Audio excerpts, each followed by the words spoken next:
Donc, petit temps d'échange proposé par IDDJ en partenariat avec Apogée et deux entreprises référencées, BM Conseil représenté par Étienne, avec qui nous avons l'habitude d'échanger. Étienne est courtier en énergie, électricité, gaz naturel, et c'est toi qui vas commencer sur un petit point de situation par rapport au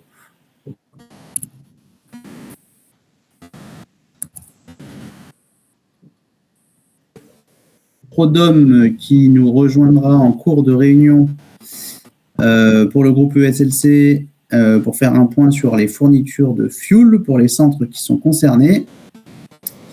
Et on aura donc Victor pour Musiflore et Julien pour le Vertaco qui pourront témoigner de la mise en place de solutions photovoltaïques sur leur structure, intérêts, avantages, désavantages, gains, process, etc., etc. L'idée, c'est que ce soit un échange ouvert, donc n'hésitez pas à poser des questions au fil de l'eau, d'autant plus que l'on est en petit effectif, donc il n'y a pas de raison de s'en priver.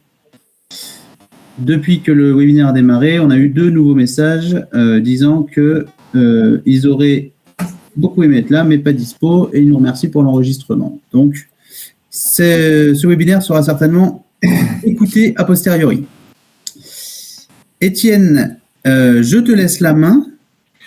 Bien. Eh bien, écoutez, bonjour à tous. Étienne Alcaraz, du coup, donc société BM Conseil, partenaire Apogée, référencé dans le but d'accompagner les adhérents Apogée pour tout ce qui concerne la partie gaz naturel et électricité.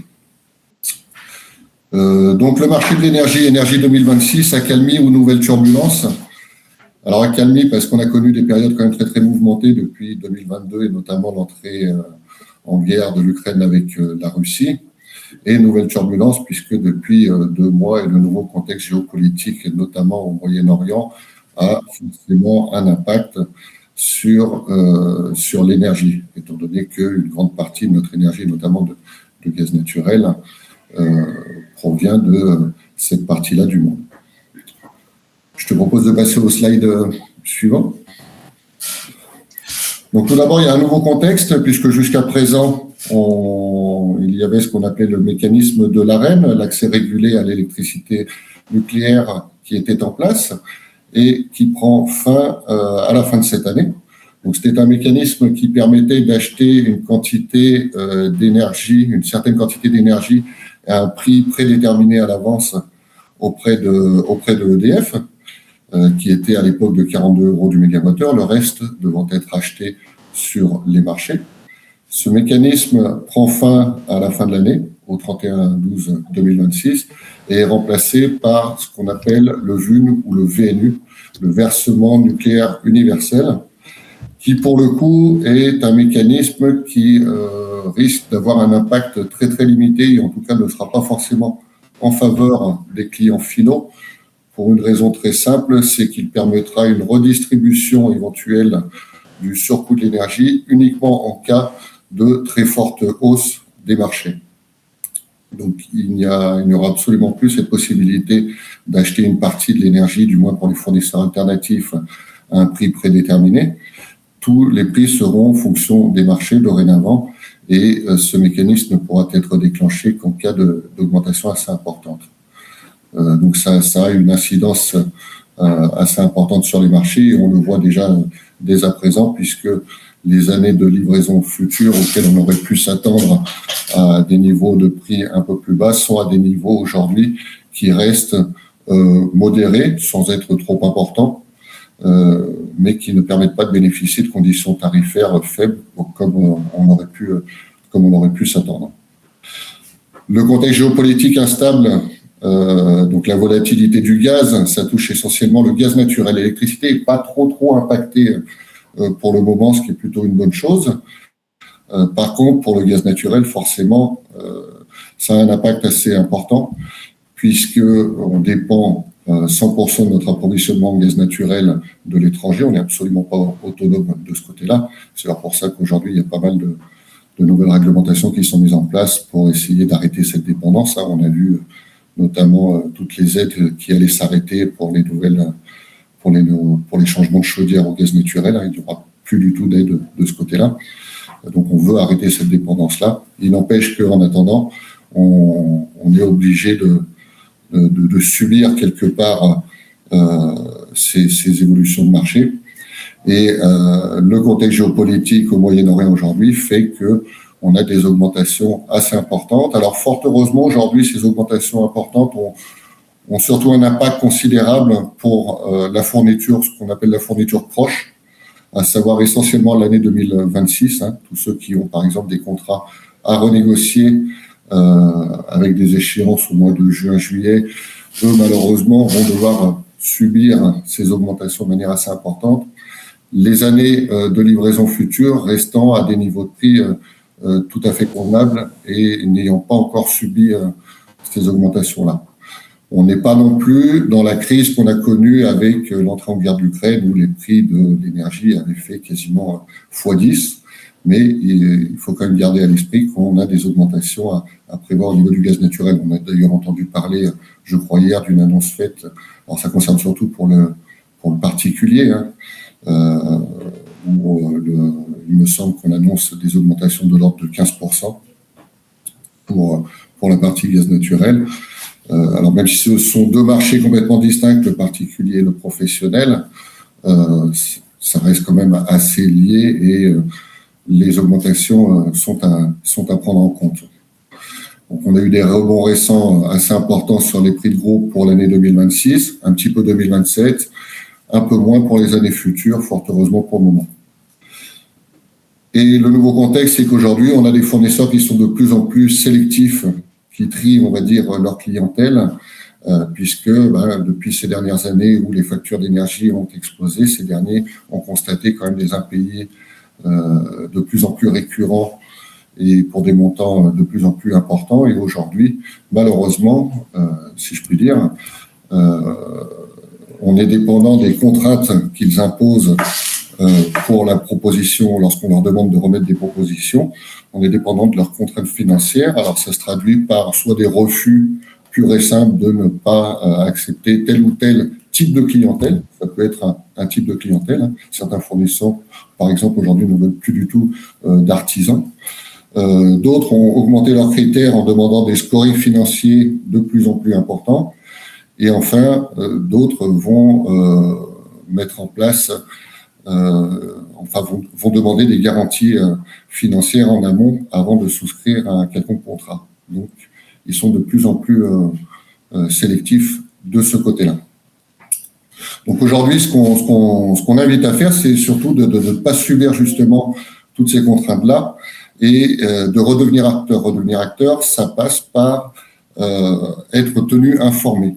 Si on peut passer au slide suivant. Donc aujourd'hui, pourquoi beaucoup payent trop cher? Parce que justement, ils subissent ces marchés. Ils subissent ces marchés en renouvelant tardivement les contrats. Il faut savoir qu'un contrat d'énergie, on invite à le renégocier quand même bien en amont de ces contraintes contractuelles avec les échéances.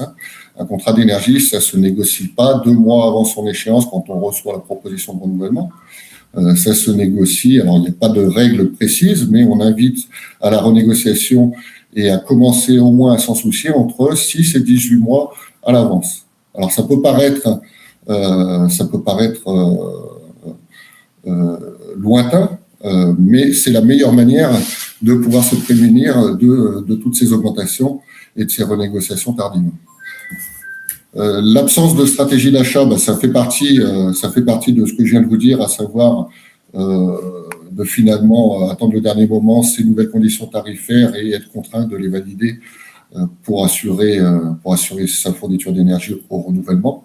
Le but étant de justement mettre en place une stratégie d'achat bien en amont pour pouvoir acheter en connaissance de cause, anticiper ses budgets, anticiper ses augmentations et savoir ce à quoi s'attendre.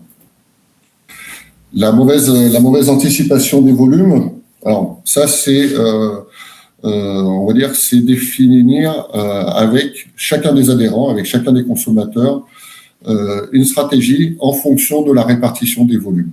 Aujourd'hui, vous avez tous des besoins différents selon votre secteur d'activité. Alors, en l'occurrence, IDDJ, vous êtes tous dans le tourisme, mais je pense que vous avez quand même des besoins différents, à savoir que certains vont avoir des besoins d'énergie importants en été et à l'inverse, d'autres vont avoir des besoins importants d'énergie en hiver.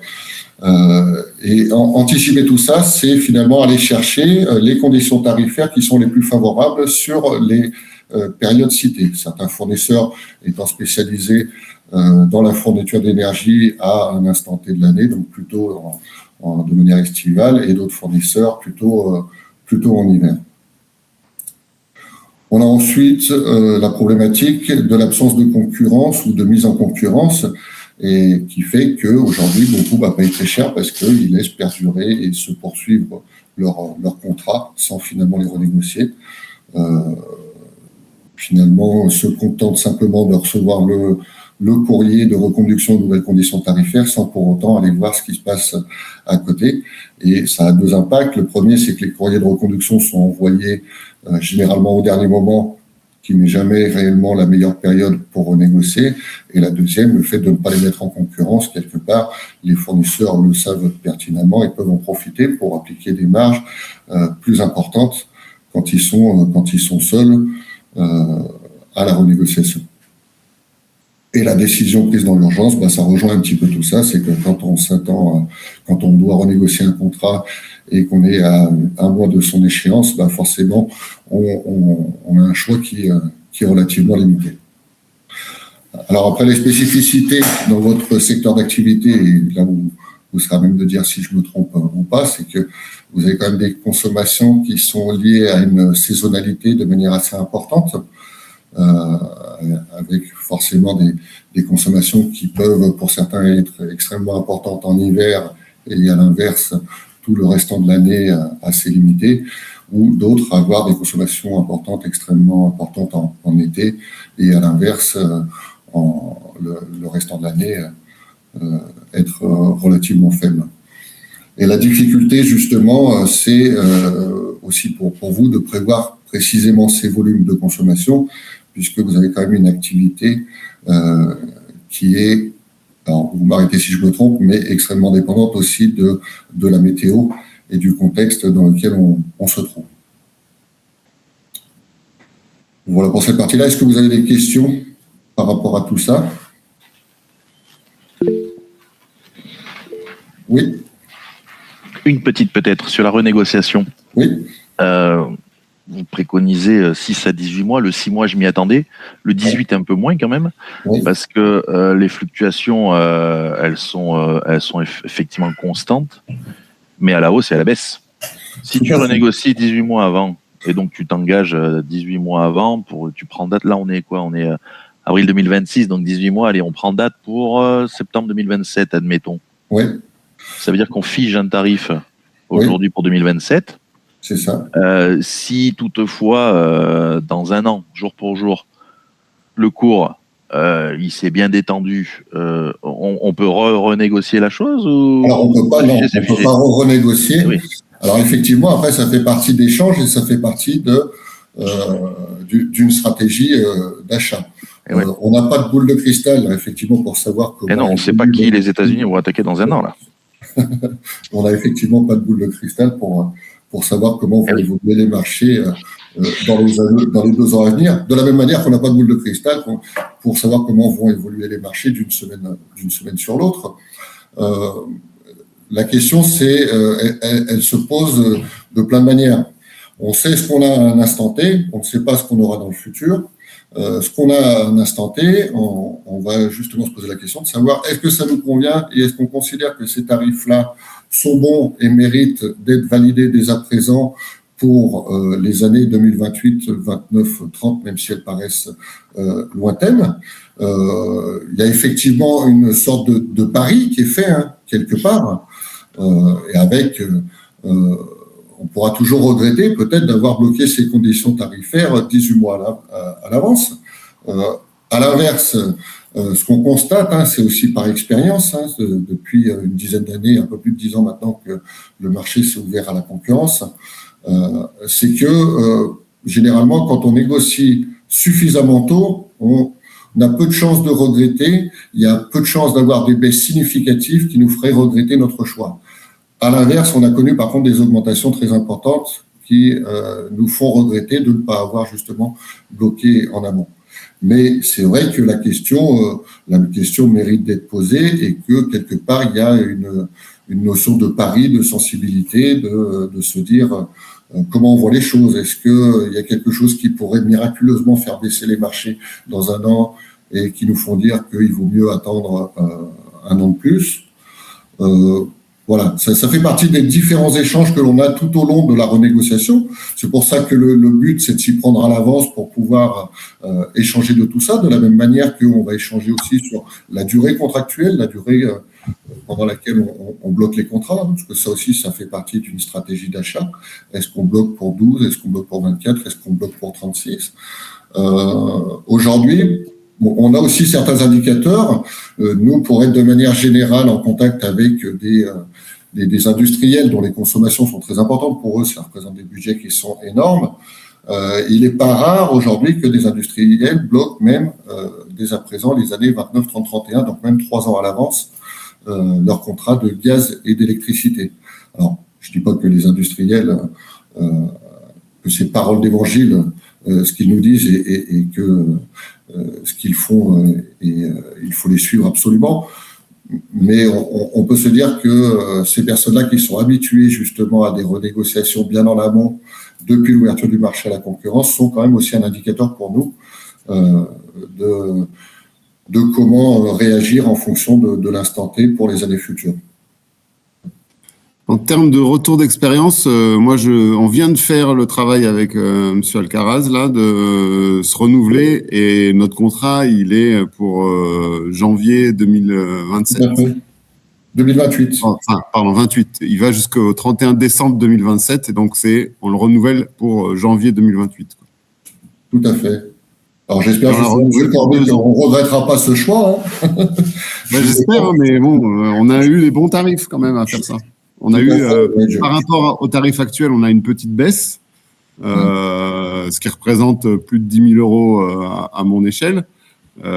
Et donc... et puis voilà, c'est aussi pour sécuriser les années futures. Ça me sécurise, mais donc mes 3 années, enfin 2, celles actuelles et puis les 2 qui viennent d'après. Et alors que la prévision globale, elle est quand même plutôt d'une augmentation de 3% du coût de l'énergie, il me semble. Donc, moi, j'ai des tarifs qui baissent, alors que la prévision, elle est plutôt à l'augmentation. Donc, c'est intéressant. Donc là, Julien, tu as renouvelé, alors que le prix du brut est très haut actuellement, mais ça valait quand même le coup de renouveler parce que, vu que c'est en anticipation dans plus de 18 mois, ils n'appliquent pas forcément le prix actuel. En fait, pour la raison, comme je disais, c'est surtout lié au fait que l'impact aujourd'hui des marchés de gros est surtout sur les échéances proches, donc sur les 6-12 mois à venir. Donc, ceux qui ont besoin d'énergie, en fait, à partir d'aujourd'hui pour les 12 mois à venir, ça a un impact considérable. Et comme je le disais en préambule, les années futures, les années lointaines, les années 28, 29, 30, voire même 30 et 31, n'ont pas encore été impactés, ou du moins de manière relativement faible par rapport aux autres années, par rapport aux échéances proches.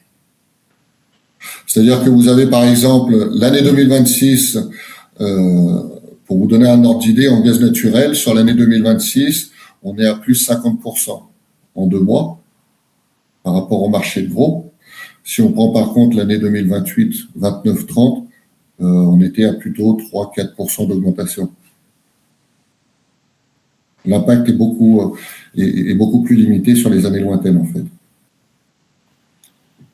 Ok, c'est intéressant, merci. Donc, on comprend bien l'intérêt d'anticiper. Je voulais simplement me faire le porte-parole peut-être d'adhérents qui ne sont pas là aujourd'hui, mais qui n'avaient pas anticipé. On a eu plusieurs cas quand même dans les derniers mois. J'en ai 2 en tête en particulier qui ont subi leur renouvellement de contrat. Et là, on parle d'augmentation de l'ordre de 500%, quoi. Donc, en fait, dans ces cas-là, SOS apogée, Étienne à la rescousse, et voilà. Donc, ça illustre bien tout l'intérêt d'anticiper ces renouvellements. Voilà, ça peut faire très mal si c'est pas fait. Alors effectivement, des augmentations de 500%, il y en a eu. Alors c'était notamment pendant la crise ukrainienne. Il y en a eu justement pour tous ceux qui ont subi, on va dire, ces renouvellements de contrats au dernier moment. Fort heureusement, c'est pas le cas de tout le monde, mais il y en a effectivement eu. Et si une stratégie d'achat avait été mise en place avant, justement, ça aurait permis d'éviter cela. Il y aurait eu des augmentations, hein, parce qu'on n'est pas non plus des faiseurs de miracles, mais par contre, pas de 500%, ça c'est certain. Ça, c'est certain. Oui. Oui, moi j'avais une question sur le terme en fait de négociation. Récemment, nous on a contacté Antargaz avant de pouvoir passer par Apogée, mais en fait dans la négociation, on a vraiment l'impression d'être face à des murs, des commerciaux qui sont hyper rodés. Et en fait, en quoi nous on a un pouvoir de négociation, enfin à part comparer un peu avec les fournisseurs, comment on peut alors, c'est un pouvoir lié en concurrence, en fait, que l'on n'a pas forcément de négociation, même s'il y a quand même une partie de négociation et qui, à la rigueur, est ma partie à moi. C'est plutôt un pouvoir de mise en concurrence, par contre. Oui, d'accord. Par contre, là, si vous me parlez d'Antargaz, et pour le coup, ce ne sera pas ma partie, c'est que ça doit concerner du gaz citerne ou du fioul. Et ça, il faudra voir avec Antonio les partenaires qu'il pourrait vous présenter. Moi, c'est uniquement le gaz naturel, donc le gaz de réseau et l'électricité. Mais l'important, en fait, c'est, même s'il y a une marge de négociation qui peut être faite, c'est surtout de mettre en concurrence. De mettre en concurrence et de ne pas se contenter d'avoir les prix de son fournisseur qu'on peut considérer comme un ami parce que ça fait 20 ans qu'on est chez lui et on s'aperçoit finalement, quand on va creuser un petit peu à droite à gauche, que les conditions tarifaires qu'il nous fait ne sont pas forcément des prix d'amis comme on pourrait s'y attendre. La fidélité ne paye pas trop dans l'énergie, pour être tout à fait honnête. Il ne faut pas considérer un fournisseur comme acquis pour les 10-15 années à venir. Un contrat, à chaque renouvellement de contrat, on renégocie, on remet en concurrence systématiquement. Et concrètement, du coup, il y a un échange qui s'opère sur plusieurs rencontres, on va dire, ou c'est... Alors, en l'occurrence, l'électricité... Ouais. Non, si tu veux, mon retour d'expérience, il est hyper simple. Hein. Moi, j'ai donné à M. Alcaraz mes différentes factures sur 3 ans, là. Il a étudié tout ça, il a mouliné tout ça, il a présenté ça sous forme, je sais pas, d'appel d'offres ou je sais pas comment. Et il revient vers moi quelques semaines après avec 2 ou 3 propositions. Et donc, à moi de choisir. Au final, on avait fait ça déjà il y a 3 ans quand j'étais chez GEG. On a fait ça il y a 3 ans. Je suis passé sur 2 types. J'ai 4 points de distribution, donc je suis parti sur 2 fois 2. Et puis là à la fin, et là donc le renouvellement qu'on vient de faire, et ben je repars avec GEG pour l'ensemble de mes 4 points de distribution, mais j'ai des tarifs qui sont complètement différents de ceux d'il y a 4 ans, quoi. Et c'est hyper simple. Après, j'envoie 2 courriers, j'envoie un courrier à chaque distributeur en accusé de réception. Le courrier, Monsieur Alcaraz, il me le prépare. J'ai juste à mettre mon logo, je l'envoie, je reçois un mail, j'ai pris acte du changement de machin. C'est hyper simple. T'as rien à faire. Et après, la bascule, elle s'opère toute seule. T'as rien à faire. Possibilité d'avoir les prix du kilowatt négociés avec GEG ces jours-ci? Alors en fait, les prix du kilowatt dépendent, les prix du kilowatt, quel que soit le fournisseur d'ailleurs, sont propres à chaque client, parce que sont propres à chaque compteur, sont propres à chaque typologie de compteur et typologie de consommateur. Après, on peut toujours vous donner des approximations à titre informatif, un ordre d'idée, mais c'est vrai que la construction d'un prix se fait essentiellement par compteur selon l'année de livraison, la durée de livraison aussi, parce que le prix du kilowatt en 2026 n'est pas le même qu'en 2027, qui n'est pas le même qu'en 2028. Donc, je peux vous donner le prix du kilowatt, mais pour quelle durée, pour quelle période et pour quel type de compteur. Tu sais, tu as des heures creuses, des heures pleines, tu as des consommations importantes sur tel ou tel truc et tout ça. Donc, c'est difficilement comparable, en fait. Oui, mais ça l'est un minimum. C'était aussi en. Mais il n'y a pas de souci. Non, non pas en réponse à Valentin, mais c'est vrai que quand on se lance. Alors, oui, Étienne est effectivement, via Apogée, une ressource sur laquelle il est judicieux de s'appuyer. On ne peut pas l'imposer à tout le monde non plus.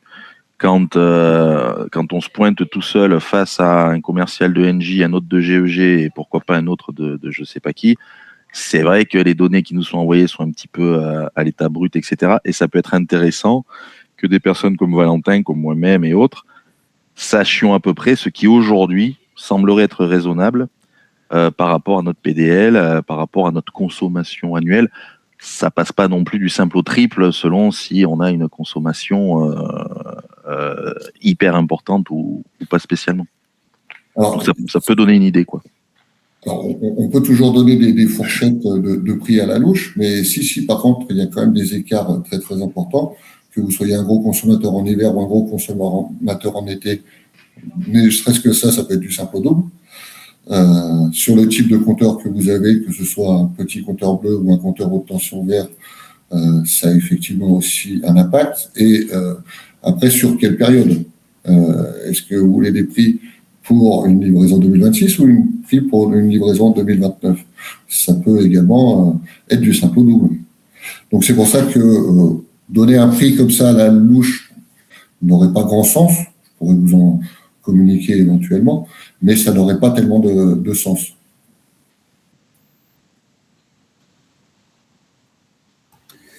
Et pour être tout à fait complet, si mes souvenirs sont bons, pour aller au bout de la démarche, une fois que la comparaison est faite, on a 24 heures grosso modo pour valider une offre. Alors, ça dépend des cas de figure. Ça dépend des cas de figure, mais c'est vrai que depuis la crise de l'énergie, les fournisseurs aujourd'hui font généralement des offres valables à la journée uniquement ou à J+1. Alors, l'idée, c'est pas non plus de vous soumettre une proposition et de vous dire on la signe tout de suite.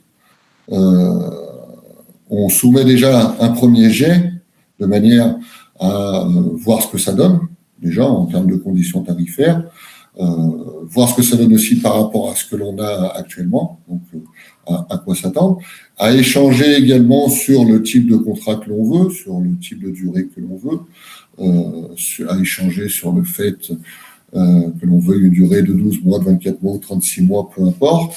Donc on fait un premier jet, un premier tour, une présentation aussi des fournisseurs que l'on proposera à ce moment-là, puisque généralement on aime bien savoir aussi avec qui on travaillera plus tard. Mais effectivement, il faut garder en tête que la validité d'une offre est relativement courte. Donc ça, on l'explique de toute façon dans les premiers échanges. C'est devenu aujourd'hui courant et on s'y est habitué.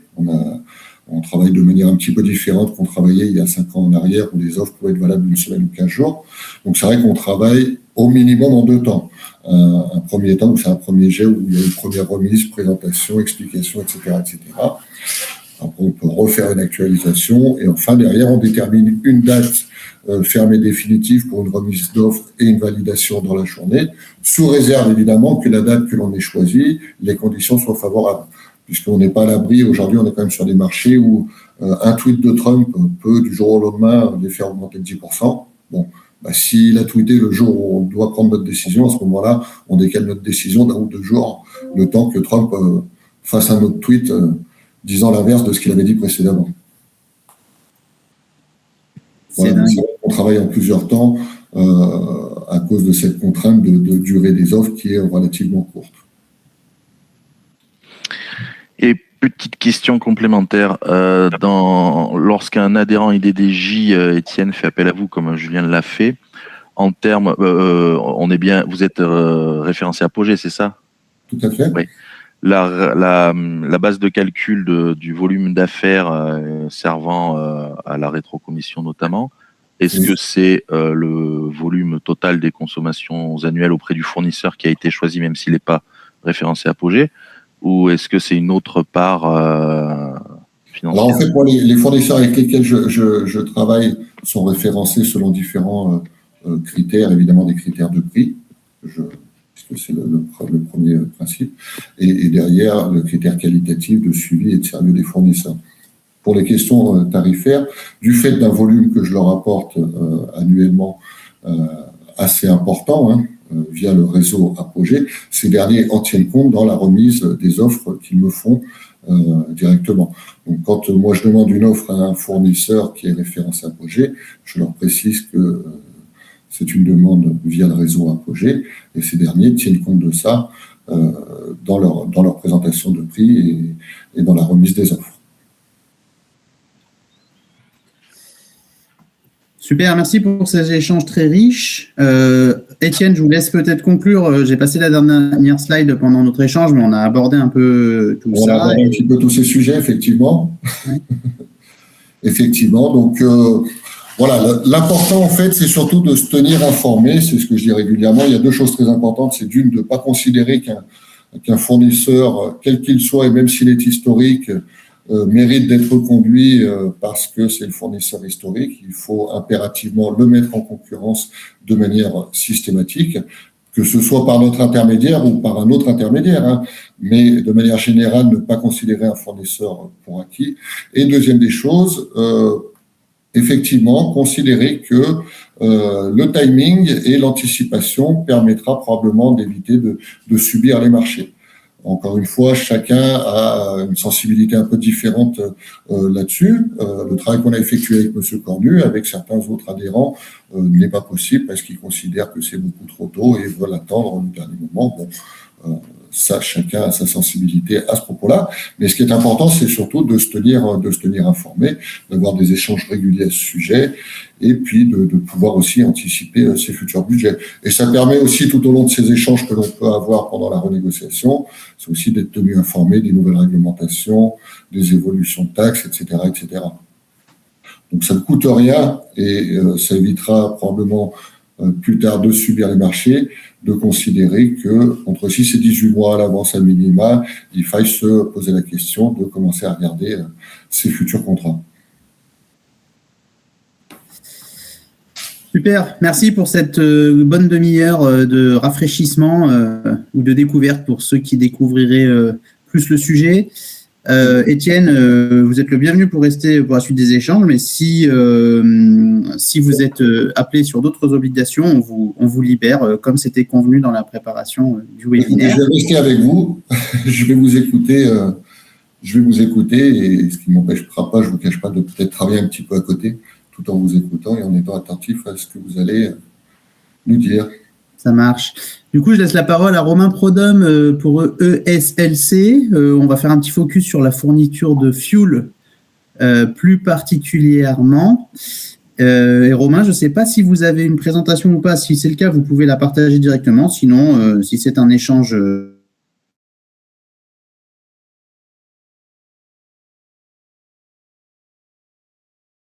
que je vais essayer de vous partager. Hop, le temps de la mettre. Et puis, je vais en profiter pour me présenter un peu. Donc, Romain Prodhomme, moi, je travaille pour le groupe ESLC. Le groupe ESLC est spécialisé dans la distribution et la négoce de produits pétroliers, donc plus particulièrement de carburant et de combustible chez vos adhérents avec qui on travaille sur la partie fuel. Voilà. Tac, je vous demande une petite minute le temps de sélectionner.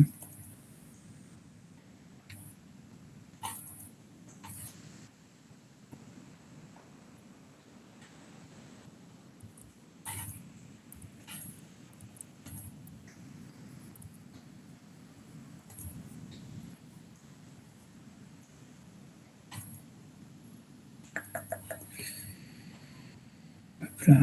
Alors, attendez. Je m'en excuse, je ne suis pas très habitué à la partie Google, plus habitué. Il n'y a pas de souci. En bas, troisième icône, vous avez le micro, la caméra, et juste à côté, vous avez partagé l'écran. J'ai vu, et vous avez fenêtre. Ah, elle est là, parfait. Ouais. Ok, super. On va pouvoir repartir du départ. Parfait. Yes. Impeccable. Si vous mettez en plein écran, c'est tout bon. Ah. Merde. On va y arriver. Oui.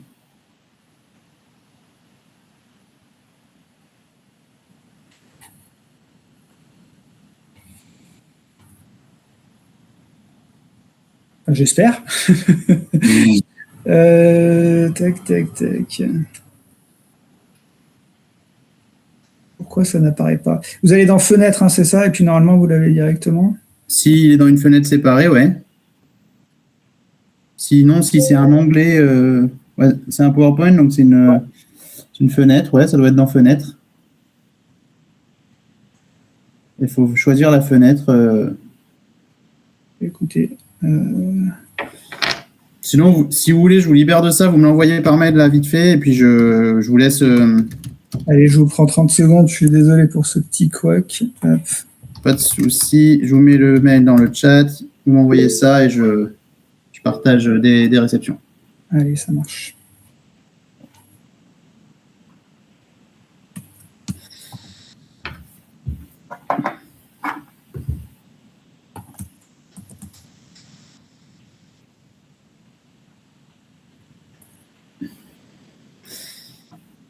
Donc, il est vrai que l'enjeu, je sais pas, je pense que pour ceux qui sont ici, certains sont concernés.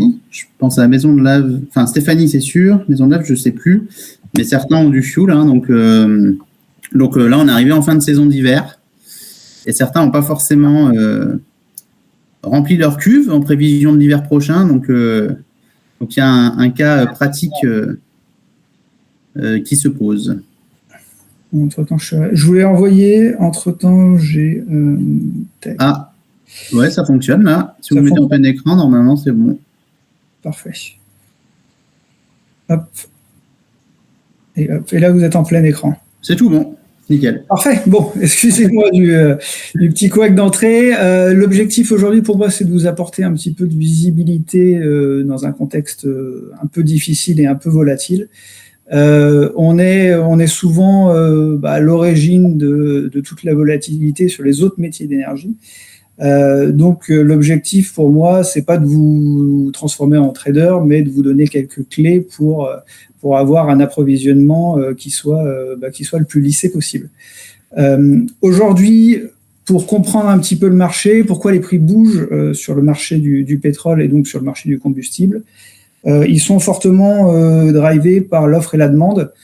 L'offre aujourd'hui, c'est la mise à la consommation de barils de pétrole sur le marché mondial. C'est un marché qui est mondial. Principalement par l'OPEP. L'OPEP, c'est l'organisation des pays producteurs de pétrole. Et puis par les États-Unis. En contrepartie de cette offre, vous avez la demande. La demande, si vous voulez suivre la demande mondiale de pétrole, il suffit de suivre les indicateurs économiques. Vous avez de toute façon une corrélation assez évidente entre la croissance de l'économie mondiale et la production globale de pétrole. Donc plus l'économie se porte bien, plus la demande est importante, et plus l'économie se porte mal, plus la demande baisse. Voilà un petit peu comment au quotidien est construit le prix du baril de pétrole. Et puis vous avez un impact un peu plus local sur la logistique et le transport. Vous avez un hiver qui est peu rude dans nos régions, et vous avez des stocks de fuel qui sont très hauts. Et à ce moment-là, il faut absolument se décharger de ces stocks de fuel-là, puisque vous avez des approvisionnements qui sont continus. Donc ça, c'est vraiment une logique un peu plus locale sur le stockage, la logistique et le transport. Donc ces deux piliers-là vont driver les prix que vous allez recevoir sur du fuel domestique dans 90% des cas, donc dans un marché stable et classique. Et puis vous avez évidemment un petit peu comme aujourd'hui, c'est pour ça que vous avez mis en place ce webinaire, vous avez des contextes géopolitiques qui sont particuliers. On en a maintenant beaucoup plus régulièrement. On a eu ça avec l'Ukraine, on a eu ça avec la période Covid. Et effectivement, dès que vous avez un contexte géopolitique qui touche un pays producteur de pétrole, les marchés ont tendance à surréagir. Pourquoi ils surréagissent? Puisque vous avez une anticipation du marché par la spéculation.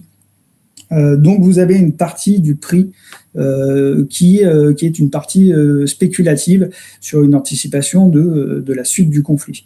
Et c'est pour ça que le marché est extrêmement volatile aujourd'hui dans ces périodes-là, où la moindre déclaration de notre président américain préféré peut faire baisser ou monter le prix de manière très subséquente. Voilà un petit peu comment se construit le prix. Donc, on se focus beaucoup sur ces périodes-là qui sont un peu compliquées à gérer puisque les prix montent très fort, peuvent redescendre, mais souvent moins fort qu'ils sont montés. Mais 90% du temps, vous avez un marché qui est drivé par l'offre et la demande, et donc qui a des variations qui sont beaucoup plus lentes, beaucoup plus mesurées dans le temps, et beaucoup plus anticipables. Avant de parler de ce qu'il faut faire précisément dans ces périodes-là, on va parler de ce qu'il ne faut pas faire, de ce que nous, on conseille d'éviter auprès de nos clients, qui sont des réflexes humains bien souvent, puisqu'on est tous dédiés à des émotions. Donc, le premier réflexe, la première erreur à éviter, c'est d'acheter dans la panique. D'acheter sous pression, notamment quand les chaînes d'infos en parlent beaucoup, c'est probablement le pire moment pour acheter. Quand vous êtes bombardé de messages sur le prix du pétrole que vous voyez dans les journaux, que vous voyez à la télé, effectivement, essayez de ne pas succomber à la panique, c'est le premier réflexe à avoir. Alors c'est facile dans notre position, hein. Mais nous qui sommes assez habitués à ce type de crise, entre guillemets, on sait que c'est pas le moment opportun d'acheter. Il vaut mieux attendre que ça redescende un peu, puisque en fait vous avez vraiment un effet spéculation au moment même du déclenchement du conflit, qui peut se dégonfler dans les quelques jours à venir. La deuxième grande erreur, c'est d'attendre une baisse, de se dire bah tiens, mon stock était bas, il me restait, je sais pas, 1000-2000 litres. J'attends d'avoir une baisse pour pouvoir acheter au mieux. Il faut savoir que nous, on achète environ 500 mètres cubes de produits tous les jours, et même nous, on n'attend pas une baisse parce qu'on n'a aucune anticipation du marché qui peut se retourner très très vite. Donc c'est surtout pas le réflexe à avoir, à moins d'être trader et d'avoir une connaissance sur les matières premières extrêmement poussée. Vous n'arriverez pas à faire une bonne affaire en attendant.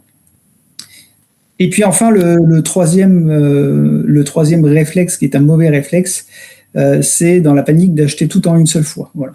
Vous aviez un approvisionnement à faire de 10 000 litres de fuel. Vous achetez vos 10 000 litres en une seule fois à un prix de marché. Il y a des fois ça marche, effectivement, mais ça reste quand même relativement un pari sur l'évolution des prix. Vous pouvez avoir des bonnes surprises, mais vous pouvez aussi vous retrouver avec un achat extrêmement onéreux.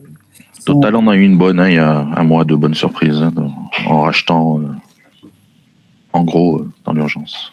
Exactement. Par contre, c'est leur métier. Pour le coup, oui, ils ont évidemment, mais c'est une boutade. Sur leur partie trading, ils ont pris presque un peu plus d'1 milliard d'euros de bénéfices. C'est des spécialistes de la gestion des risques. Nous, petits revendeurs locaux, on est très très loin de cette capacité-là. Donc le client final, il faut pas s'y risquer, à mon avis. Hein, après. Évidemment. En contrepartie, ce qu'on conseille à nos clients, il y a 3 gros leviers à activer. Le levier le plus simple, c'est de fractionner ses achats. Vous êtes dans un approvisionnement qui peut être fractionné en plusieurs fois sans aucun souci, avec des écarts prix entre une livraison de 2000 et 10 000 au mètre cube qui sera négligeable. Quand je dis négligeable, c'est de l'ordre de, vous allez peut-être payer 5 ou 10 euros plus cher au mètre cube. Donc, sur l'ensemble d'une livraison de 10 000 litres, vous allez peut-être avoir 50 euros de battement. Mais par contre, le fait de fractionner ces achats, vous avez un lissage du prix dans le temps Donc, comme on ne sait pas si le marché va baisser ou monter, vous avez un prix moyen pondéré qui est cohérent avec le marché et vous pouvez profiter à la fois des baisses et subir un peu moins les hausses. Voilà. Le gros risque, en fait, c'est d'acheter tout au pire moment et vous subissez à 100% la hausse sans profiter des éventuelles baisses derrière. Voilà. Le fait de lisser son prix, c'est 80% de ce qu'on, dans la stratégie, de ce qu'on préconise auprès de nos clients. Et puis, on est sur un produit qui peut être stocké. Donc là, à la différence du gaz ou de l'électricité, on préconise en période calme d'avoir un stock à moitié de cuve. C'est une protection à la hausse. Quand le marché augmente instantanément, vous avez 5000 litres sur une cuve de 10 000, par exemple, qui sont à un ancien prix. Et donc, vous avez le temps d'organiser des approvisionnements au bon moment et de fractionner vos livraisons pour ne surtout pas acheter au moment où vous n'avez plus de produits et où vous n'avez plus le choix. Parce que c'est un peu ça le pire moment, c'est le moment où vous êtes en rupture, vous devez acheter et vous subissez le marché plutôt que de l'anticiper. Ce que l'on fait assez souvent avec nos clients, c'est qu'on peut mettre en place des jauges. C'est des jauges de niveau avec des alertes de stock. Ce sont des alertes que vous programmez à 50, à 25%. C'est vous qui programmez. Et ça vous permet de moduler votre stock au cours de l'année et puis d'avoir une gestion de stock qui vous permet de couvrir les périodes un peu de crise. Là encore, je reviens sur le marché. Les crises représentent 20%, 15% du temps. Dans 85%, 80% du temps, vous avez un marché qui est beaucoup moins volatile et qui répond uniquement à l'offre et à la demande. Et puis, ce qu'on peut faire également pour le réseau Apogée en règle générale, mais qu'on fait avec nos clients clés, c'est on peut informer forcément dans des périodes comme ça, rapprochez-vous de votre fournisseur attitré, de votre partenaire sur les approvisionnements, qui va être capable de vous donner un petit peu de visibilité et puis de vous communiquer les différentes tendances de marché. Ça nous permet pas de faire des miracles, mais des fois, entre 2 jours de livraison, on peut choisir le jour où les prix seraient un peu plus faibles. Voilà, ça c'est quelque chose qu'il faut mettre en place uniquement dans les périodes de crise. Encore une fois, dans des périodes plus classiques, il n'y a pas de nécessité pour moi d'avoir une veille sur les prix qui soit aussi poussée. Globalement, je vous ai fait un exemple concret sur une situation. J'ai pris une situation qui n'est pas aléatoire puisque j'ai pris exactement ce qui s'est passé. La crise a démarré au 28 février, celle-là, et je prends un cas 1 d'un client avec aucune stratégie qui commanderait la première semaine de la crise. Et puis, je prends un cas numéro 2 de quelqu'un qui aurait un peu anticipé ses approvisionnements et qui se serait dit j'achète 2000 € par mois à partir de janvier, 2000 litres par mois à partir de janvier, 2000 litres en janvier, février, mars, à chaque début de mois. Dans le cas numéro 1, qui est le cas sans stratégie, qui voit la crise arriver, voit le pic du marché, il attend une baisse, il n'a pas fait un stock suffisant, il n'a pas tenu ses stocks suffisamment hauts. Il finit par commander ses 10 000 litres 15-20 jours après le début du conflit. Instantanément, il prend un surcoût de plus de 5 000 € sur son approvisionnement. Voilà, c'est le pire des scénarios. Évidemment, j'ai pris le pire parce que c'est plus parlant. Mais c'est un scénario qui se produit assez régulièrement. La panique, l'attente de la rupture et puis la commande au mauvais moment. Et puis dans le cas numéro 2, un client avec une stratégie un peu plus poussée, qui ferait des approvisionnements réguliers tous les débuts de mois depuis janvier et qui a géré un petit peu son stock en amont. On arrive à un surcoût quand même, puisque la période nous prête au surcoût, mais qui est plus modéré, qui serait de 1 300 € sur l'ensemble de sa livraison. Donc voilà, un delta de 4 200 € en mettant en place quelque chose de très simple au niveau stratégique, un peu d'anticipation, et là je rejoins le confrère qui parlait d'anticipation des contrats. C'est un peu pareil chez nous. L'avantage de l'Energy Fuel, c'est que vous n'avez pas de contrat, donc vous allez profiter des baisses beaucoup plus facilement. Vous n'avez pas un contrat, vous avez un prix donné pendant des années et sur lequel vous ne pouvez pas revenir. Vous allez également profiter des baisses. Donc, on remarque souvent l'aspect hausse, plus rarement l'aspect baisse, mais c'est aussi avec une fraction, en fractionnant ces livraisons, c'est aussi la possibilité de profiter de ces baisses-là. Voilà. Donc assez globalement, j'espère que ça vous donnera un tout petit peu de visibilité. On n'a pas de boule de cristal, personne n'en a. Le marché ne se prévoit pas, même par nous. Et aujourd'hui, la chose la plus simple à mettre en place, c'est d'avoir un stock relativement haut.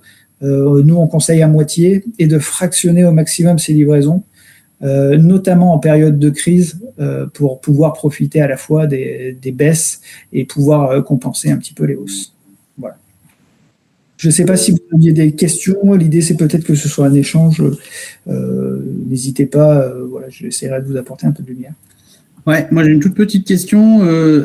Est-ce que tout ce que vous nous avez dit là, qui est très intéressant en tant que fournisseur de fuel, s'applique aussi à du gaz citerne? Du coup. Alors, du coup, je ne me permettrai pas de me poser sur la partie gaz citerne, puisque nous, c'est pas notre cœur d'activité du tout. On fait pas ça. Je ne sais pas s'ils ont le même marché que nous. On peut le supposer. Je n'aurai pas de certitude.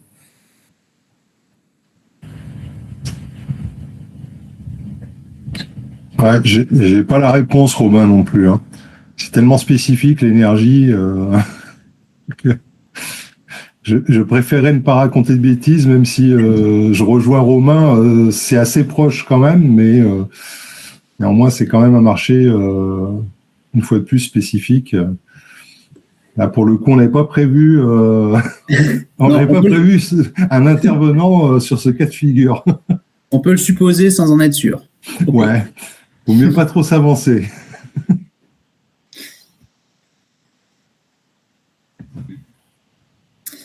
Est-ce qu'il y a d'autres questions pour Romain, pour ceux qui sont concernés par le fuel?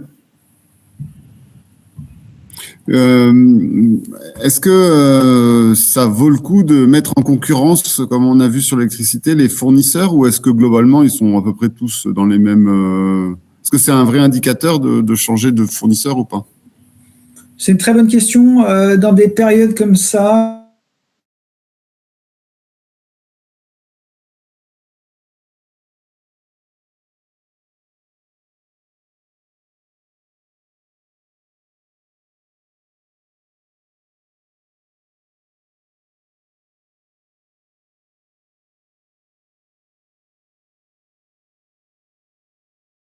sur leur prix de stock. Et puis, vous avez des fournisseurs sur coût de rechargement, donc sur le prix du stock à venir. C'est-à-dire, en gros, s'ils vendent 10 000 litres, ils le vendent au prix que ça leur coûterait pour recharger 2 000 litres dans leur cube.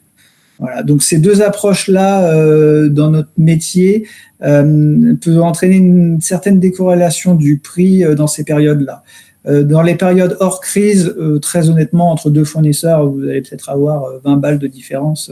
Les marges sont relativement écrasées dans la distribution d'énergie pétrolière, contrairement à ce qu'on pourrait croire. Donc en période hors crise, pas vraiment. En période de crise, l'effet stock peut avoir un impact. L'effet stock du fournisseur.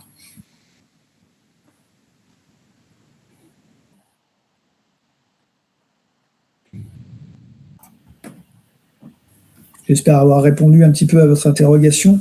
Après, moi, je vous invite vraiment à vous rapprocher de vos fournisseurs sur l'aspect jauge. C'est quelque chose qu'on met beaucoup en avant et qui permet d'avoir un contrôle sur votre stock plutôt que de le subir et puisque c'est toujours compliqué, la cuve de fuel, très peu de personnes veulent aller la voir régulièrement où est le niveau. Donc, ça vous permet d'avoir un visu sur électronique relativement simple.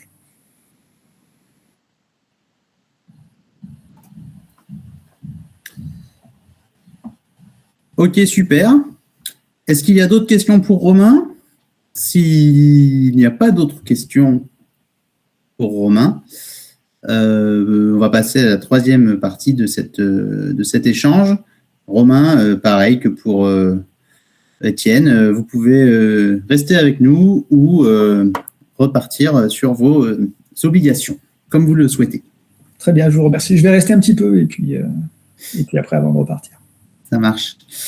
Donc là, on passe vraiment en échange ouvert, mais l'idée, c'était de profiter de la présence de Julien et de Victor pour sortir de la réflexion de départ qui a amené à la réalisation de ce temps d'échange qui était comment on réagit face aux crises et plutôt comment on anticipe l'avenir et comment on est le plus résilient possible. Et donc, on a deux exemples de centres qui ont investi sur le photovoltaïque. C'est des dossiers qui peuvent paraître complexes vus de loin, mais qui peuvent apporter un retour sur investissement important. Victor et Julien, je peux vous laisser la parole peut-être pour que vous témoigniez un peu de ce que vous avez mis en place et voir si ça génère des questions auprès de nos autres adhérents. Julien, je te laisse commencer, comme ça.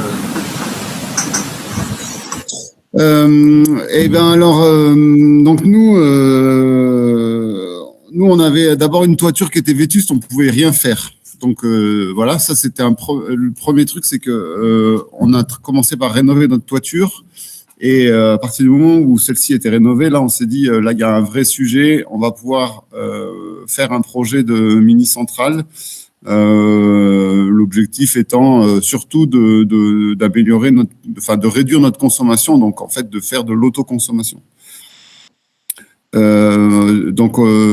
J'ai monté un premier. Au tout début, même, vous connaissez le centre du Vertaco, c'est immense, et on s'était dit, waouh, on va même peut-être être producteur pour l'ensemble du territoire. Voilà, on n'a pas, j'ai pas la capacité financière à investir, donc je vais chercher un tiers investisseur. Donc j'ai commencé par chercher un tiers investisseur pour quelqu'un qui voudrait installer une centrale photovoltaïque et finalement se servir de nos toits pour voilà. Bon, j'ai pas trouvé, donc au final, j'ai quand même trouvé une structure qui m'a proposé de faire une étude pour nos besoins à nous, la plus performante, voilà. Donc on est parti sur un projet qui fait 100 kilos, qui est juste en dessous de la limite, parce que donc il y a une limite à 100 kilos qui bascule entre deux projets. L'objectif, il était d'optimiser, de maximiser notre consommation. Donc, on est autour de 78% d'autoconsommation. Et voilà, le retour sur investissement, il est de 5-6 ans. Donc, ça va très vite, en fait. Là-dessus, on a trouvé une banque qui nous prête de l'argent, qui nous l'étale sur 10 ans. Donc, en fait, ça va permettre d'amortir tout de suite le coût de notre achat et donc d'avoir dès cette année une baisse de notre consommation énergie d'électricité. Voilà en gros le schéma. Il y a plein d'acteurs différents. Nous, on est parti avec Sunvolt, avec qui ont été les premiers à nous répondre et à nous accompagner sur le projet. Je sais qu'Apogée a aussi des fournisseurs qui peuvent faire le job. Les banques ont aussi des fournisseurs, ils sont prêts à faire le job. Tout le monde est prêt à travailler des dossiers comme ça. Ça vaut le coup de faire plusieurs devis, même si la tendance, elle est à ce que on nous facture le devis. C'est-à-dire qu'en gros, on vous dit, le devis, il coûte 3-4 000 euros. Donc, si on le fait, derrière, vous signez avec nous, quoi. Et en gros, ils prennent un peu des garanties. Donc, moi, j'ai toujours refusé en leur disant, non, vous faites l'étude, c'est moi qui choisirai. Et je choisirai quand j'aurai, des vrais prix. Et puis c'est vrai que après on a eu à un moment donné on a eu une première offre et puis ils sont revenus vers moi en disant là on a eu une remise assez exceptionnelle sur les panneaux parce qu'on a gagné un marché, je sais pas quoi. Il faut signer dans les 24 heures et là effectivement on était déjà sur des tarifs très très bons et on les a encore améliorés, ce qui fait que voilà, notre centrale, elle coûte vraiment pas très très cher, quoi.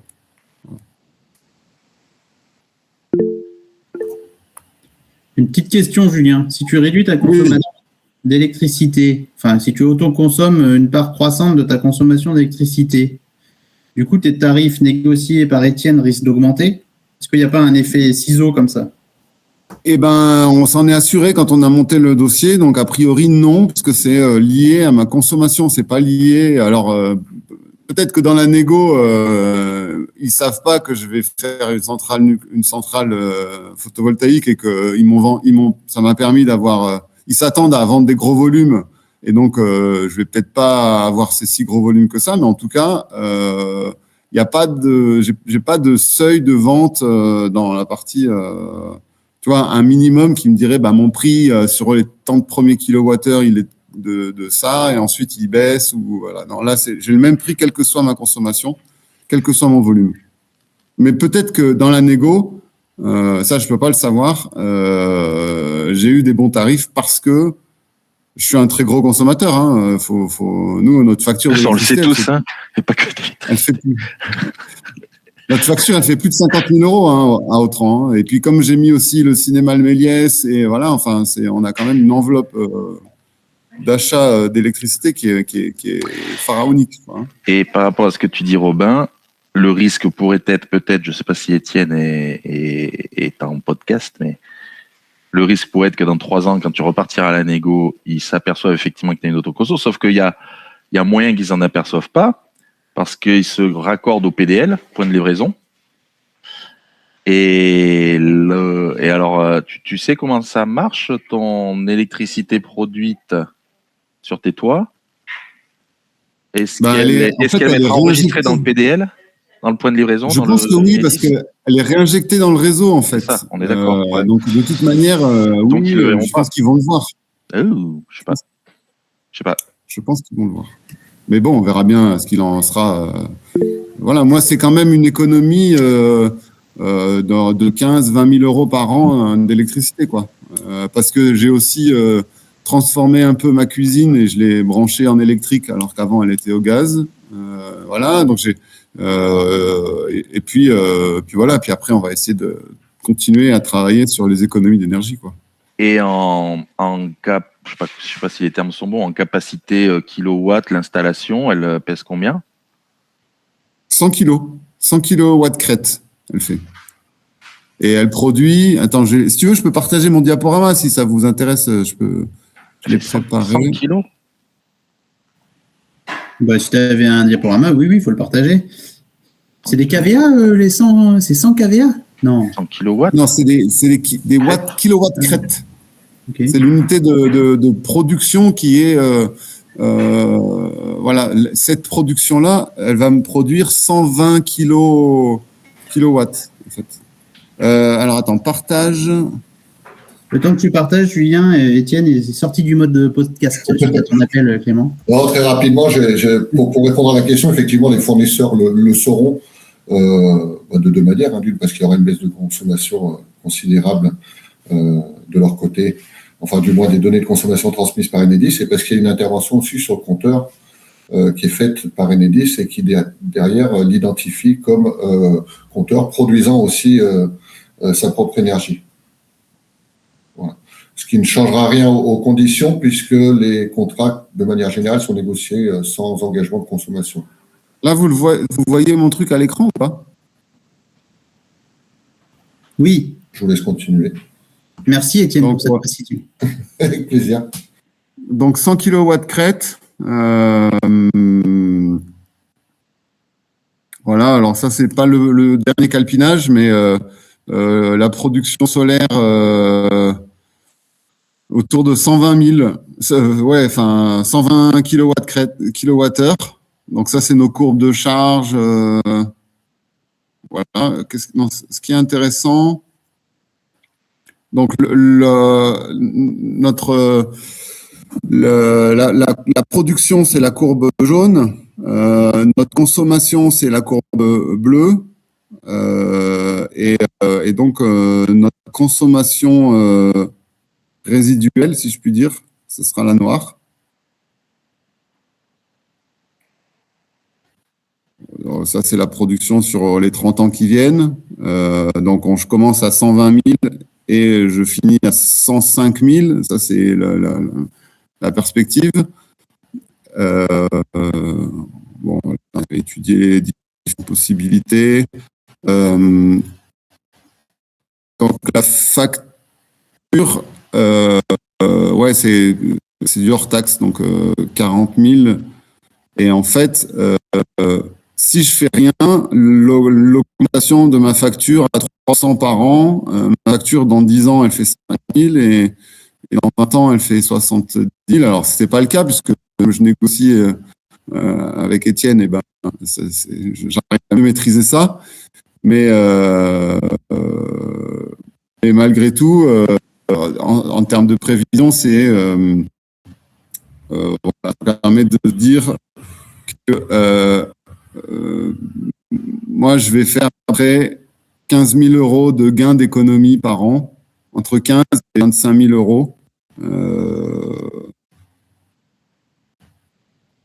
Alors, j'en consomme une partie, j'en ai un surplus qui est consommé sur notre autre centre. Ça, c'est ça la partie. Donc, j'ai renvoyé le point de livraison du Villard-de-Lans, il n'est pas bien vol d'oiseau. J'ai le droit de le. C'est les oiseaux qui.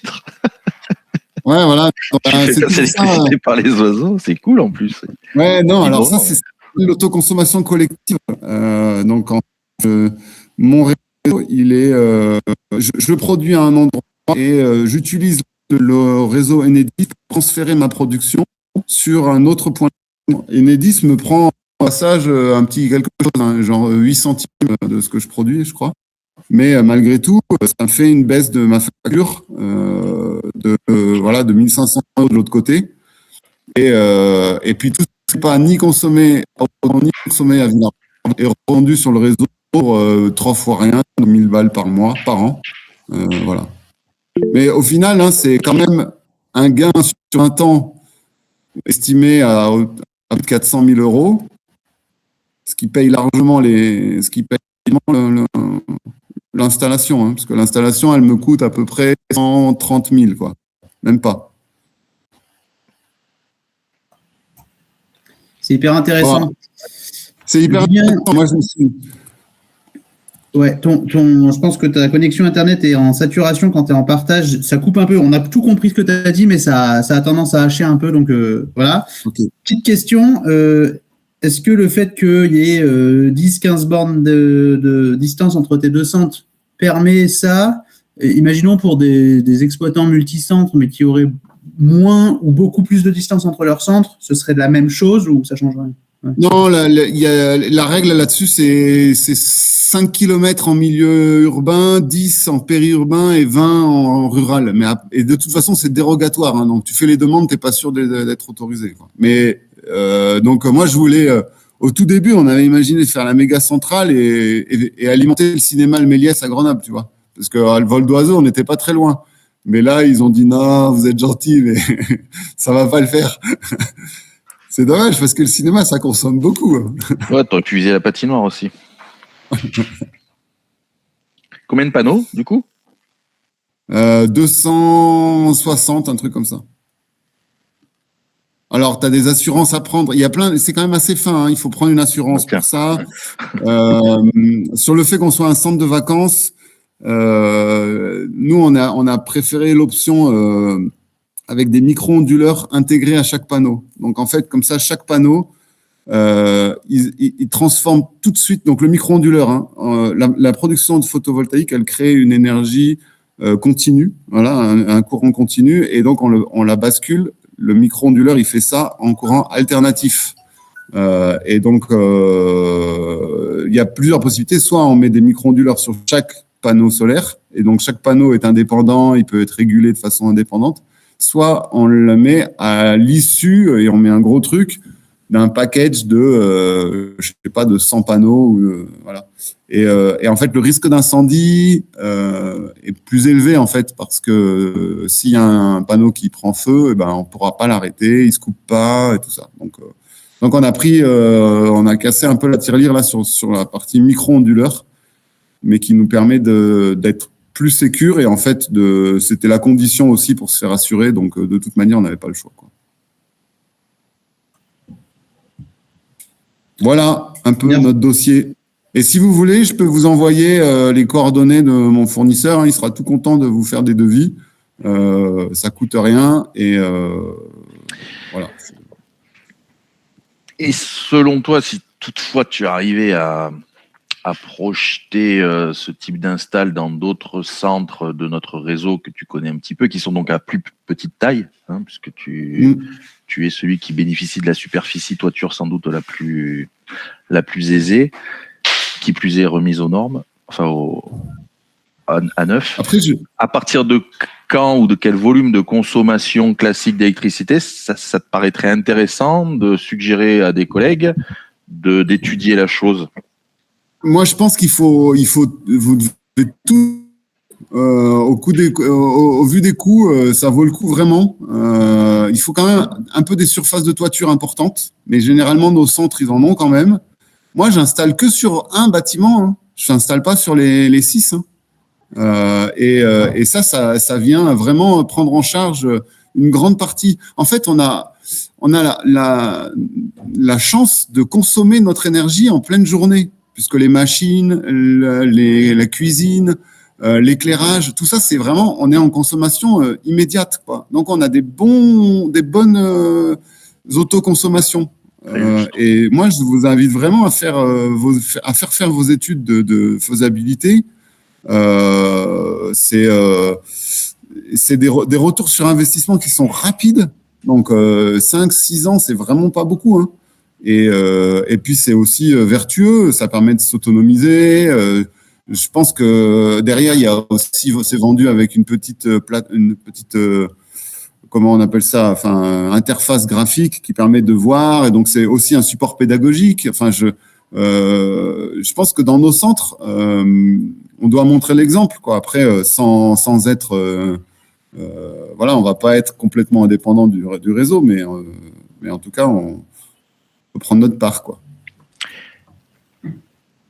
Et en matière de financement, quand je dis financement, c'est subvention essentiellement? Non, j'ai eu 0 subvention. Hein, j'ai eu 0 subvention, donc j'étais vraiment Parce que tu n'en as pas trouvé trop qui puissent. En fait, il y en a pas. D'abord, il y en a plus sur les panneaux solaires. Il y a un tout petit peu, mais donc c'est un peu un truc automatique. C'est en fonction de ce qu'on produit. Il y a un tout petit peu, il y a un tout petit truc. Je suis désolé, il faut que je réponde au téléphone là. Ça fait 3 fois que ça appelle. Pas de souci. Je pense que ce serait éligible à l'aide région. Hein. Je confirme, c'est éligible à l'aide région. Et bien voilà, on laisse la parole à Victor qui va nous parler de son projet. On va dire, je vais juste faire un petit complément de ce qu'a dit Julien, parce que alors nous, on ne les a pas encore mis en place, ils sont en cours, on va dire en cours, mais de faire.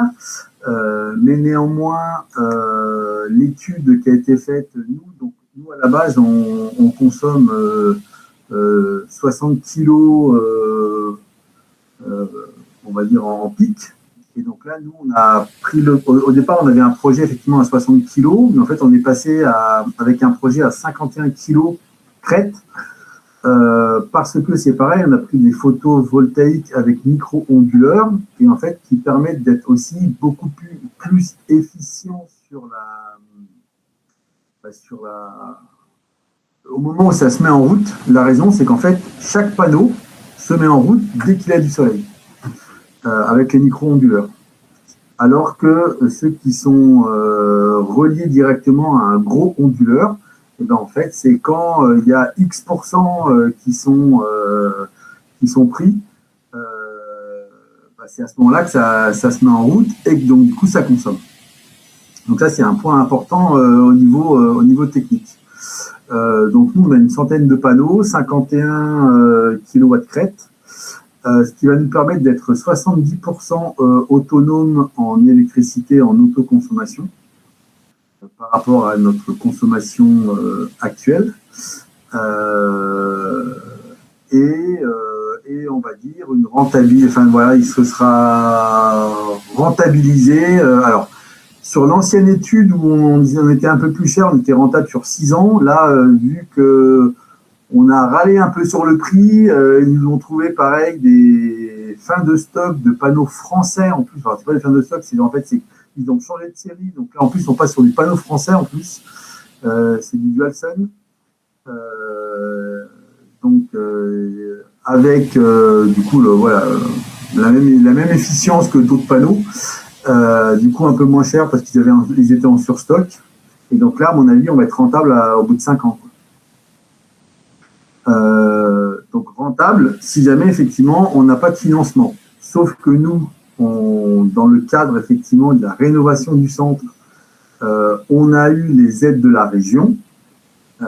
Et qui couvre pour nous 50% du prix des travaux. Donc concrètement, nous aujourd'hui, les panneaux, en 3 ans, ils seront rentabilisés si on intègre la subvention région.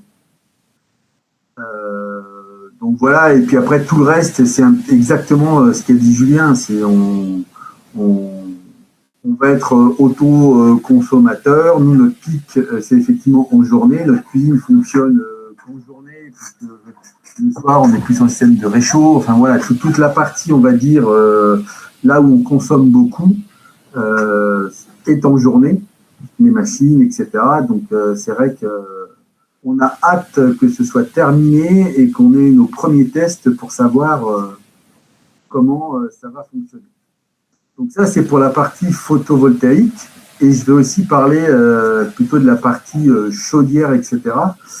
Enfin, nous, la structure, depuis presque 20 ans, elle est en chaudière bois. Là, on va la changer. On a aussi, du coup, bénéficié des aides région pour ça. Et j'ai eu une année où, moi, la chaudière bois n'a pas fonctionné parce que, justement, comme elle était vieille, faut voir que moi, en général, j'achète pour 20 000 € de bois par an et j'utilise 4 500 € de fuel parce qu'en fait, elle était en... Si jamais la bois n'avait pas assez de puissance, j'ai aussi une fuel qui fait un petit peu le surplus. Et l'année où j'ai la bois qui n'a pas fonctionné, j'en ai eu pour plus de 40 000 € de fuel. Donc, c'est pas que je veux pas qu'on vende du fuel, mais si jamais il y a des projets de travaux, etc., il faut réfléchir à d'autres énergies consommables pour aussi la partie chauffage, etc. Nous, il faut savoir qu'en changeant, donc là, on va changer du coup la chaudière, on va repasser aussi à une chaudière bois, mais on va aussi poser sur le toit des panneaux thermiques. On va poser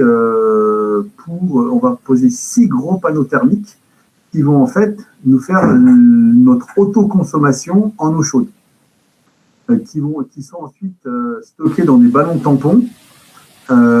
Et après, tout ça, c'est régulé par la chaudière, etc. Et donc, en fait, on va gagner aussi en termes de coût d'énergie, de chauffage d'eau, pour faire chauffer l'eau, par ces panneaux thermiques. Et c'est pareil, là, la rentabilité, elle est sur 4-5 ans. Et du coup, pareil, financé via les aides de la région. Donc ça permet aussi si sur des structures il y a des travaux à faire, voilà. Et moi je suis passé par un fournisseur d'apogée que Émilie m'avait donné, donc c'est Rénovation Global Énergie, et on est bien content. Et eux qui nous ont fait quand même un package assez raisonnable en termes de rapport qualité-prix. Voilà. Pas d'autres choses à rajouter, sauf si vous avez des questions, pareil, sur le sujet. Sur le photovoltaïque, tu as de la revente, j'imagine, pour la... Ouais. Et c'est quoi? C'est un tarif qui est figé avec Enedis sur 20 ans ou... Oui, c'est un tarif qui est figé. Aujourd'hui, on ne l'a pas encore, puisque du coup, on ne les a pas encore montés. En fait, là, on est encore dans la finalisation du dossier, donc je n'ai pas encore le prix de revente. Mais bon, d'après les dires, c'est peanuts, quoi. C'est vraiment une assiette. C'est peanuts et a priori, ça évolue pas grandement dans les années futures, en tout cas beaucoup moins que l'inflation du prix. Ouais. Ouais. Tout à fait. C'est toujours le cas, je veux dire. Ouais. Ils n'ont pas revu un petit peu leur politique et moi, c'est vrai que, et moi en plus en termes de, aujourd'hui mon fournisseur d'énergie, c'est Énergie d'ici, donc qui est un fournisseur d'énergie verte. Voilà, c'est peut-être un tout petit peu plus cher effectivement que ce qu'on peut trouver sur de l'énergie nucléaire, etc.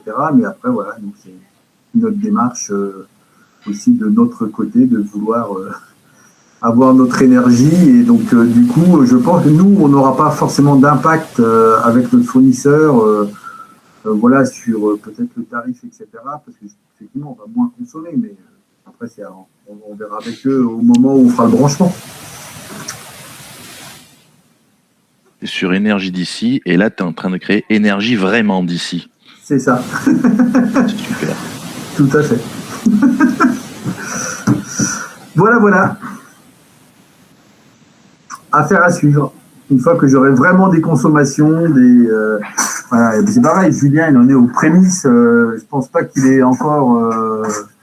Une fois qu'on aura une année complète de fonctionnement, etc., on aura vraiment des chiffres à donner et à dire exactement ce que c'est par rapport, on va dire, à une étude qui a été faite par un prestataire revendeur de ces panneaux. Donc, on va voir si la réalité. D'ici à ce que Julien et toi demandiez à Idéfix de faire des ratios de rentabilité sur... Il n'y a qu'un pas. C'est ça, exactement. Il n'y a qu'un pas. Super. Merci Victor pour ce témoignage. On voit que les choses bougent et les centres avancent. Super. S'il y a des questions pour Victor, mais bon, je crois qu'on est quasiment en cours individuel là où voilà. Mais ne pas hésiter. Sinon, ce qu'on va faire, c'est qu'on va faire une ressource là qui va partir dans l'espace adhérent la semaine prochaine avec le replay du webinaire, avec les présentations des différents intervenants et avec les noms des entreprises que vous avez pu citer, Julien et Victor, parce que ça peut toujours orienter les adhérents, leur faire gagner du temps dans la prise de contact. Grand merci à l'équipe d'Apogée, Antonio, Émilie, pour votre soutien dans la mise en place de ce webinaire qui, à n'en pas douter, sera visionné par nos adhérents, chacun à leur rythme, et qui sera une ressource que l'on pourra ressortir sur demande aussi, puisque il y aura, c'est certain, des demandes sur les questions énergétiques dans les prochaines semaines et les prochains mois. Donc, tout cela sera utile. Et surtout que les adhérents n'hésitent pas à me contacter après avoir visionné le replay, parce que je pense que suite au visionnage, il y aura certainement des interrogations. C'est fort probable. Le message est passé. Raouf, tu peux couper l'enregistrement. Il ne me reste plus qu'à